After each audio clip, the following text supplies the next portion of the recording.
কি মুশকিল, মাথায় এত আইডিয়া কি করে বার করব। ছেলে আমার বিনস দেখলে 10 হাত দূরে পালায়।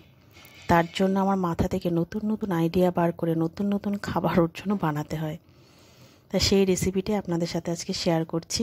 গন্ধরাজ লেবু দিয়ে বিনস বাটা মাছের ঝোল।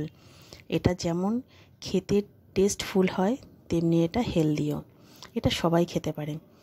তার জন্য আমি কয়েকটা বিনস এখানে কেটে নিয়েছি। একটা বিনসকে দুভাগ করে নিয়েছি। দুটো আলু কেটে নিয়েছি। আলুটা আলু ভাজার মতো বেশি কুচি কুচি হবে না, ওর থেকে একটু মোটা ভাব রাখতে হবে। এদিকে একটা টমেটো কুচিয়ে নিয়েছি আর কয়েকটা কাঁচা লঙ্কা আমি চিড়ে নিয়েছি। এদিকে প্যানে সর্ষের তেল গরম হয়ে গেলে বাটা মাছগুলো আমি ভালো করে ভাজা করে নেব। বাটা মাছগুলো ভাজা হয়ে গেলে ওই একই তেলে আমি কালো জিরে ফোড়ন দেবো।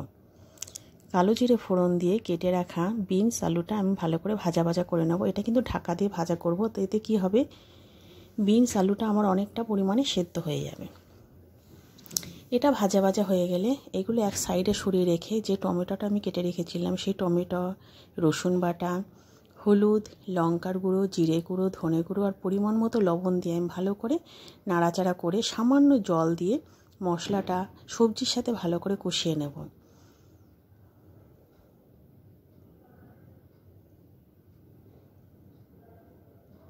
মশলা আমার মোটামুটি কষানো হয়ে গেছে। এবার আমি পরিমাণ মতো এর মধ্যে জল দিয়ে দেব।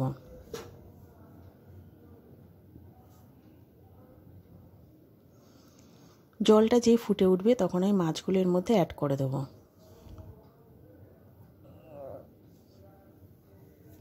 আর ঝোলটা হয়ে যাওয়ার সময় আমি ধনেপাতা কুচি দিয়ে নামিয়ে নেব। যে চেরা কাঁচা লঙ্কাগুলো চিড়ে রেখেছিলাম সেগুলো আমি দিয়ে দিলাম এর মধ্যে।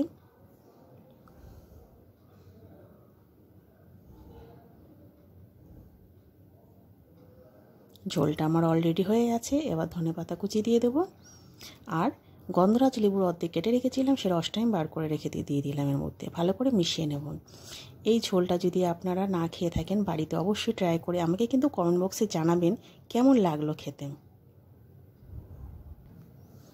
আর ভিডিওটা যদি ভালো লাগে অবশ্যই লাইক করবেন, কমেন্ট করবেন, শেয়ার করতে কিন্তু একদম ভুলবেন না।